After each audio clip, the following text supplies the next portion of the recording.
I'm going to tell a quick little story today about the time I actually met a terrorist. In my first tour to Iraq, my unit was deployed to Mosul. And so for the first couple months, it was pretty hectic. Mosul was you know, it was a war.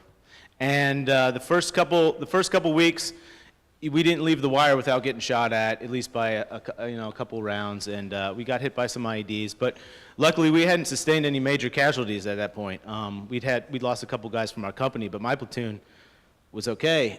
So one day we were doing this mission called SKTs, where we would put little small teams of guys on buildings, and our vehicles would drive around in circles around us, kind of to protect us. But we would be up on these buildings trying to find people putting in IEDs or a sniper or something like that. But so on this particular day at the end of September, we had just gotten there, so we were still pretty fresh.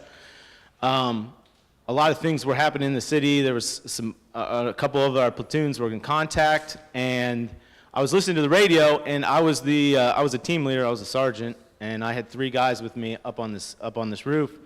And I heard over the radio, somebody start screaming, "Clark got shot! Clark got shot! Clark is shot!" And he was talking about a guy that was in our weapons squad, Corporal James Clark from Columbus, Georgia.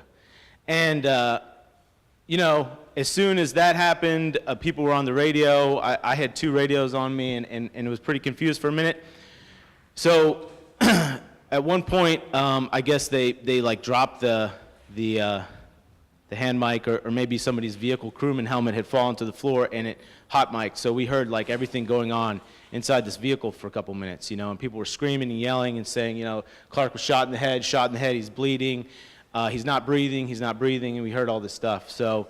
But we couldn't talk on the radio because there was a hot mic on the radio. I couldn't talk to the guys that were driving around and stuff, and so 2 out of the 4 vehicles that were in my platoon pulled up to the building that I was at, and they called us out. They just called us, just come down right now. We're going to the cache to link up with the rest of the platoon. So I took my guys, and we exfilled out, and we got into the vehicles, and we started driving. Well, the other 2 vehicles had already left. They had already made it to the cache, and they were gone. So we were by ourselves, which is kind of a strange situation in Iraq. At that time, you weren't allowed to be on a convoy without 4 American vehicles. So we were driving around in a section of Mosul called Yarmouk Traffic Circle. It's where MSR Tampa meets it. It's a battle zone. There's no buildings there. Nobody lives there. And while we were driving, it was one of those days where you knew something bad was going to happen because there was no cars out on the road. There was no people anywhere. And so we saw one single taxi driving directly towards us. And we assumed that it was a suicide bomber. And so he stopped. And the vehicle in front of me said, "Hey, pull him over and search him." Okay, search him. So that vehicle went to the other side of this taxi, and we pulled up, and we kind of like guided him off the road. We were like waving him off. And then the vehicle backed up, and me and one of the soldiers in my squad, his name's Gusto Baltazar, Gusto is a kid from East LA, and he really liked to shoot his weapon. And if anybody shot at any point in time, Gusto was shooting at everything. So every single time you had Gusto on a mission with you, you had to tell him, "Stop shooting, Gusto." It's time to stop shooting. Everyone else has stopped. And Gusto ran off the vehicle first, right before me, and I put my hand on him because I knew he was going to go into that vehicle and just attack that guy, because he was like a pit bull, man. And so I grabbed onto him, and I tried to walk him slowly, and then the vehicle spun out and started driving away from us. And Gusto let off 2 rounds. Real nice, tight group right in the back of the windshield. I thought he had shot the guy in the head. It was right exactly or in the rear of the car. I thought he had shot the guy in the head. So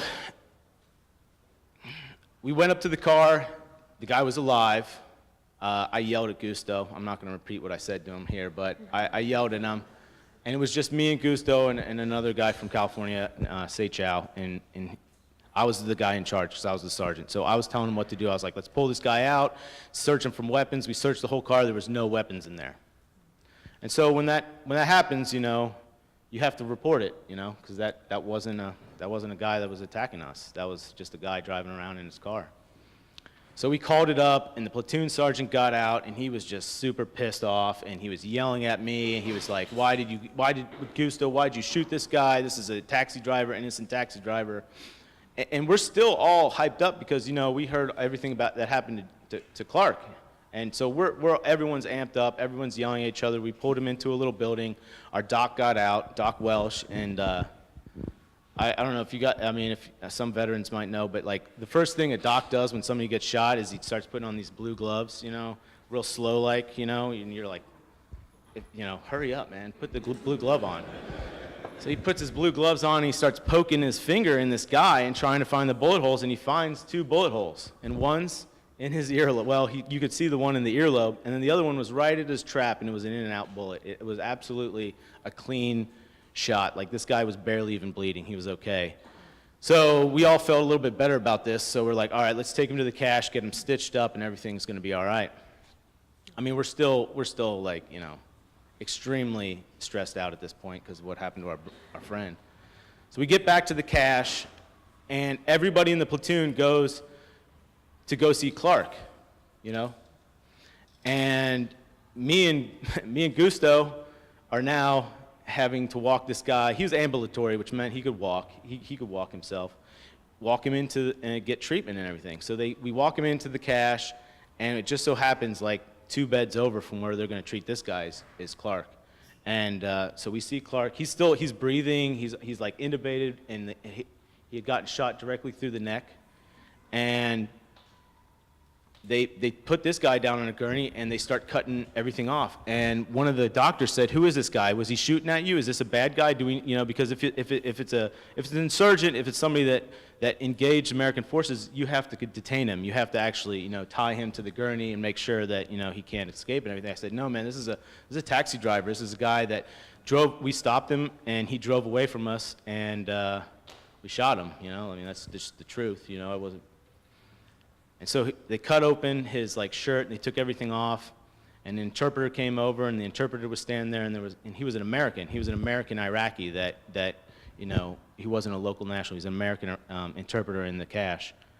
And he said, "Man, this is a bad guy." And we said, "No, man, he was a taxi driver." He said, "No, look at his tattoos." And he had a tattoo of Chechnya on his chest, and he had all these little marks of all the Russians that he killed in Chechnya, and he had like 17 other bullet wounds in his body. So, to make a long story short, me and Gusto had to stay with him. We couldn't go and visit Clark. We stayed with him. We had to go take him to do a CAT scan, and to be honest, like right when the guy took off the shirt, I turned over to Gusto and I gave him a high five. I was like, "You got a terrorist, dude." Yes, yes. But the end of the story is that we had to let him go, and me and Gusto had to walk him off the base, and we had to walk him about 2 miles off the base and release him at the local national gate. And the last thing we did to this guy is he was tough the whole time too. He never cried, he never made a sound, and we gave him a cigarette, and I lit a cigarette. I lit my cigarette, and he just walked away, and that was the only time I think I know I saw a terrorist. So that's my story, man.